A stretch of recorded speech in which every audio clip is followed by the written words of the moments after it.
భర్త బలహీనుడై ఉంటే భార్య అలాంటి విశ్వాసం కలిగిందైతే భర్తకు అదే మాట చెప్పింది, భయపడొద్దు, నాకు డౌట్ లేదు, నాకు సందేహం లేదు, నువ్వు కూడా సందేహించొద్దు. సందేహిస్తే దేవుని శక్తి మనం పొందలేం. విశ్వాసం ఉంచు, నేను కూడా ఉంచుతున్నా.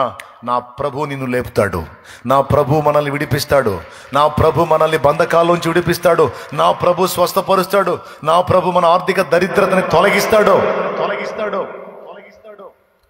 ఒక్క ఈ రెండు విషయాలు, ప్రతి విషయంలో విశ్వాస విషయంలో బలవంతులైన వాళ్ళ. నేను చెప్తున్నా, శారీరకంగా నువ్వు బలహీనుడిగా ఉండొచ్చు, ఆర్థికంగా నువ్వు బలహీనుడిగా ఉండొచ్చు, ఉద్యోగం సద్యోగం లేని స్థితిలో బలహీనుడిగా ఉండొచ్చు, అప్పుల పాలే బలహీనుడిగా ఉండొచ్చు, ఆత్మీయ జీవితంలో పడతా లెగుస్తా స్పిరిచువల్ లైఫ్లో నువ్వు బలహీనురాలుగా ఉండి ఉండొచ్చు. అవి ఏ విధమైన బలహీనతలైనా నువ్వు కలిగి ఉండొచ్చు. కానీ ఒక్క విషయంలో నువ్వు బలహీనుడివి కావద్దు, అదేంటంటే విశ్వాస విషయంలో బలహీనుడు కావద్దు. ఆ మాట అక్కడ చెప్పాడు. ఆయన మృతతుల్యమైన శరీర విషయంలో బలహీనుడే కానీ విశ్వాసమందు బలహీనుడు కాక. విశ్వాసమందు బలహీనుడు కాలేదట. విశ్వాసమందు బలహీనుడు కాల. ఆయన గాల, వాళ్ళ ఆవిడ గాల. శరీరరీత్యా చూస్తేనే బలహీనులే. 100 ఏళ్ళు అంటే ఏందండి? ఇక్కడ అందరు కొంతమందికి 20 ఏళ్ళు కూడా లేవు. కూర్చుంటే లేవలేరు, లేకపోతే కూర్చోలేరు.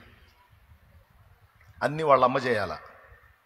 మమ్మీ అది తీసిరా, మమ్మీ ఇది తీసిరా మమ్మీ. మగపిల్లలు ఆడపిల్లలు మొత్తం 20 ఉండవు. 20 ఏళ్ల ప్రాయం. గోడని గుద్దితే పగిలిపోవాలి. అట్లా కాదు. తల్లులే ఆ పట్టులో ఉంటారు, పిల్లలేమో అంత ఉసురు మొఖాలు వేసుకుని ఒక పూట నిద్రగాతే చాలు, ఇక తెల్లారి వాళ్ళ మొఖాలు చూడాచి కాదు. ఇక ఇప్పుడు ఆల్రెడీకి వచ్చారు కదా, రేపు పొద్దున ఉంటుంది చూడు వాళ్ళ ఫేసు. వాళ్ళ అమ్మకెళ్ళి ఉర్రా పర్రా ఉరిని చూస్తుంటారు. ఏందమ్మా ముఖం అట్టుంది, ఏందమ్మా ఏంటమ్మా నైట్ అంత నిద్ర లేకుండా ఆయన ఒకటి చెబుతానే ఉన్నాడు ఆపకుండా. నువ్వు ఒకదానివేమో అట్లా కాస్త కళ్ళు మూసాలు పటాపటా కొట్టి లేపుతుంటివి. నువ్వు ఏంటి మమ్మీ, హెల్త్ దెబ్బతింటది మమ్మీ. తల్లి అంటే పిచ్చి మొఖం దాన్ని ఎట్టంటే ఆన్లైన్లో ఎన్ని చేశాను అనుకున్నాను నేను. నువ్వు చేస్తావు మా వల్ల కాదు. ఉసురు మొఖం వాళ్ళు 20 ఏళ్ళకే బలహీనులు కొంతమంది. ఏమండి ఏంది అడుగుతున్నారు? అట్లాంటి వాళ్ళు ఎందుకు ఉంటారులే అనే ఉన్నారా? మీరు చేతులు ఎత్తారనుకో మీ పిల్లలు చూస్తారు ఇప్పుడు మీకు వెళ్ళి, నాకు తెలుసు నువ్వు చేయి ఎత్తుతావని అనుకుంటారు. కాబట్టి 20 ఏళ్ళకే బలహీనులు, 60 ఏళ్ళకి ఇంకా బలహీనులు. 100 సంవత్సరాలంటే ఏమైనా ఉంటుందండి? కానీ శారీరరీత్యా బలహీనలు కావచ్చు, కానీ విశ్వాస విషయంలో మన బలహీనలు కావద్దు. అవిశ్వాసము చేత దేవుని వాగ్దానాన్ని సందేహించినట్లయితే మనం పొందలేం. నువ్వు వేసిన మిరపచేను మొత్తం పోయింది. మాట వరకు చెబుతున్నా పెద్దోడా, వేసిన మిరపచేను మొత్తం పోయింది, గుట్టగొట్టలాడుతుంది, అవుట్, క్లైమాక్స్ అసలు కూడా తేలేటట్లు లేదు. అయినా నువ్వు పొలం నిలబడి అనాల్సిన మాట ఏం తెలుసా? నా దేవుడు ఈ పూర్తిగా మూడైపోయిన దీనిలో నుండి నాకు కావాల్సిందంత రప్పించగల సమర్థుడు. పోయింది అంతా పోయింది అనుకున్న దానిలో నుండి నాకు కావాల్సిందంత రప్పించగల సమర్థుడు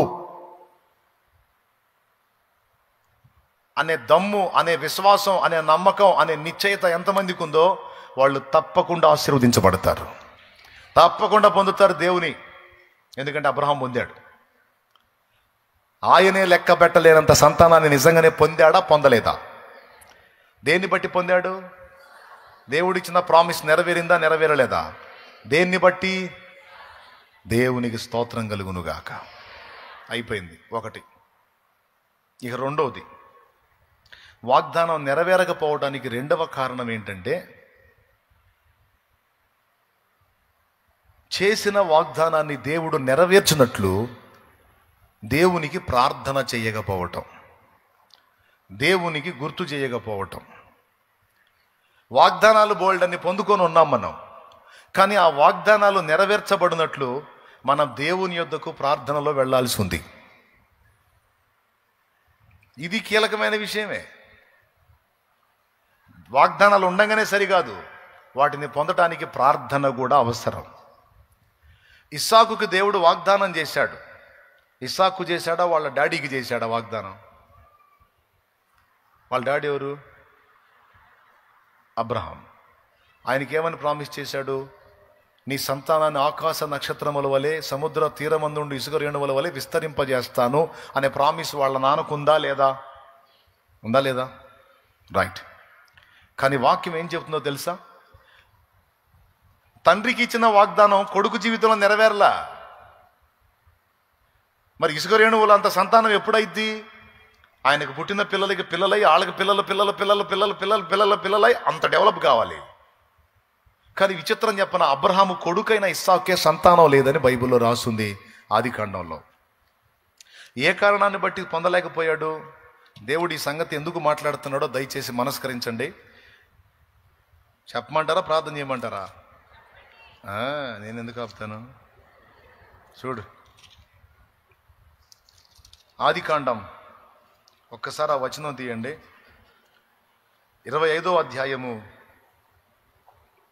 20వ వచనం నుంచి చదువు. ఇస్సాకు పద్దనరాములో నివసించు సిరియావాడైన బేతుయేలు కుమార్తెను సిరియావాడైన లాబాను సహోదరునైన రెబ్కాను పెళ్లి చేసుకున్నప్పుడు 40 సంవత్సరముల వాడు. 40 ఏళ్ల వయసులో పెళ్లి చేసుకున్నాడండి. ఇస్సాకు భార్య గొడ్రాలు. అది చూడండి, అదేంది? తండ్రికి వాగ్దానం చేశాడు ఇంత సంతానాన్ని ఇస్తానని, కానీ కొడుక్కే పిల్లలు లేరు, గొడ్రాలు అని రాశాడు అక్కడ. ఏమండి, మా డాడీకి వాగ్దానం చేశాడు దేవుడు, వాగ్దానం చేశాడని తెగ చెప్పావు కదా, ఏది మనకు సంతానం? ఏది? మన పెళ్ళయి 20 ఏళ్ళు, మన పెళ్ళయి 15 ఏళ్ళు, మన పెళ్ళయి 10 ఏళ్ళు, ఏది సంతానం? ఏది? కాదమ్మా, దేవుడు వాగ్దానం చేశాడు మా నాన్నకి, చాలాసార్లు వాగ్దానం చేశాడు. నన్ను బలిపీఠం మీద నుంచి దించమని ఆయనే చెప్పాడు. నాకు ప్రతిగా గొర్రె పొట్టేలను వధింపజేసింది ఆయనే. అప్పుడు మా తండ్రికి వాగ్దానం చేశాడు, నీ సంతానాన్ని ఆకాశ నక్షత్రములలో విస్తరింపజేస్తానని వాగ్దానం చేశాడు. మరి ఎందుకో మనకు పిల్లలు ఇవ్వట్లేదు ఏంటో? తర్వాత ఇస్సాకు అర్థమైంది, మా డాడీకి ప్రామిస్ చేశాడు, దాన్ని స్వతంత్రించుకున్నట్లు నేను దేవునికి ప్రార్థన చేయాలి కదా అని బలు వెలిగింది. ఎన్నేళ్ళకి వెలిగింది? కనీసం 18 ఏళ్ళు దాటిన తర్వాత, కనీసం 19-20 సంవత్సరాలు అయినప్పుడు వెలిగింది బలుపు. ఆ బల్బు వెలిగి అప్పుడు ప్రార్థన చేశాడట. ఇస్సాకు ఆమె విషయమై ప్రభువుని వేడుకున్నాడు. చదువు ఆ వచనం కిందకుంటది. గనుక అతడు ఆమె విషయమై యెహోవాను వేడుకొనెను. అద్దుగో అంటే అప్పుడు వేడుకున్నాడని రాస్తుందంటే అంతకుముందు గనుక అతడు ఆమె విషయం, ఆమె గొడ్రాలు గనుక అతడు ఆమె విషయమై యెహోవాను వేడుకొనెను. వేడుకొనుట అంటే ప్రార్థించుట. ప్రార్థన చేశాడు. ఆ తర్వాత ఒకేసారి ఇద్దరు పుట్టారు. దేవునికి స్తోత్రం కలుగును గాక. హల్లెలూయా. ఆ పుట్టినోళ్ళలో ఒకడు ఏశావు, ఒకడు యాకోబు. ఎప్పుడు ఇచ్చాడు? ప్రార్థన చేసిన తర్వాతన, ప్రార్థన చేయక మునుప. సో దేవుడు మనకిచ్చినటువంటి ప్రామిసులు నెరవేర్చకపోవడానికి కారణం మన నిర్లక్ష్యం, మనం దేవునికి ప్రార్థన చేయకపోవటం. ఏమండి, వచ్చే సంవత్సరం నువ్వు పెట్టుబడి పెట్టుకొని వ్యాపారం చేయడానికి ఈ సంవత్సరం నన్ను డబ్బులు అడిగావు, ఏదో కొంత అమౌంట్ అడిగావు. నేనేమన్నానంటే, తప్పకుండా ఆ సమయం వచ్చినప్పుడు నన్ను అడుగు, నీకు ఇస్తానని నేను వాగ్దానం చేశా ఇస్తానని. ఇక నువ్వు పెట్టుబడి పెట్టాల్సిన సమయం రాగానే నేను డింగ్మన్ని ఫోన్ తీసుకొని నీకు ఫోన్ చేసి నా ఫోన్ నుంచి, బ్రదర్ నువ్వు అడిగావే అప్పుడు పెట్టుబడికి డబ్బులు ఇస్తాదా అని నేను పిలుస్తానా? మైండ్ ఉన్నోడు ఎవడన్నా పిలుస్తాడా? చెప్పండి కొద్దిగా. ఏం చేస్తాడు? ఇస్తాను అన్నాను, నేనేం ఈనలేదే, ఇస్తాను అన్నాను, నన్ను అడగట్లేదుగా. అంటే బహుశా వేరే ఆప్షన్ ఉందేమో, వేరే వైపు నుంచి అతనికి ఏదన్నా వచ్చిందేమో, లేకపోతే ఎవరైనా ఇంకా ఇస్తామన్నారేమో, ఎవరి దగ్గర తెచ్చుకున్నాడేమో. ఎక్కడ అందకపోతే నా దగ్గరికి వచ్చేవాడు, నన్ను అడిగేవాడు కదా. అడగలేదు అంటే అతనికి అంత తీవ్రమైన విషయం కాకపోయి ఉండొచ్చు అది అని సైలెంట్ అవుతాడు. నాకే గొడవ లేదు, నా సొమ్ము నా దగ్గరే ఉంటుంది అనుకుంటాం. దేవుడు కూడా ఎన్ని చోట్ల రాయించాడో తెలుసా? అడక్కండి మీకు ఇయ్యబడును అన్నాడు. ఎక్కడన్నా రాసి ఉంటే చెప్పండి, నేను కూడా చూసుకొని నేర్చుకుంటా. అడక్కండి మీకు ఇయ్యబడును అని రాశాడు ఎక్కడన్నా? ఏం రాశాడు? పెద్దగా వెదకుడి, తట్టుడి, అడుగుడి. అడుగు ప్రతివాడు పొందునా? కొంతమందే పొందునా? మరి అడగరే. మీరు దేవుని అడగనందున మీరు చాలా పొందలేకపోతున్నారని యాకోబు పత్రిక 4వ అధ్యాయము మొదటి 2 వచనాలు చదివితే ఉంది. ఉంటుందండి, నాకెళ్ళి చూడండి, డౌట్ లేదు. పెన్నుంటే రాసుకోండి. అడగనందున చాలా సంగతులు మనం పొందలేకపోతున్నాం. అడుగుటయే ప్రార్థన. తండ్రి తన్ను అడగనోళ్ళకి పరిశుద్ధాత్మ ఇస్తానన్నాడా? అడుగు వారికి ఎంతో నిశ్చయముగా తన పరిశుద్ధాత్మ ఇస్తానన్నాడా? లూకాసు వార్త 11వ అధ్యాయము 13వ వచనం. పరలోకమందున మీ తండ్రి తన్ను అడుగు వారికి పరిశుద్ధాత్మను ఎంతో నిశ్చయముగా అనుగ్రహించుననెను. అడిగినోళ్ళకి ఇస్తాడు అంటే అడగనోళ్ళకి? కొద్దిగా చెప్పండి. అది విషయం. అంటే చాలా మందికి వాగ్దానాలు తెలుసు, కానీ ఆ వాగ్దానాలు మన జీవితంలో నెరవేరినట్లు ప్రార్థన చేయటం తెలియదు. దేవుణ్ణి వేడుకోవటం తెలియదు. దేవునికి వాగ్దానాలు, దేవా నువ్వు ఈ మాట అన్నావు కదా ప్రభువా, ఈ వాగ్దానం చేసావుగా ప్రభువా, ఈ సాయం చేస్తానన్నావుగా ప్రభువా, నీ కార్యమును జరిగించు ప్రభువా, ఇదిగో నేను విశ్వసిస్తున్నాను, నువ్వు కదులు తండ్రి అని ప్రార్థనలో మొర్ర పెట్టరు. ఈ కారణం చేత చాలామంది దేవుని దగ్గర నుండి పొందలేదు. ఇది 2 చోట్ల రాయబడు, అనేక చోట్ల రాయబడింది. 2 చోట్ల, అనేక చోట్ల.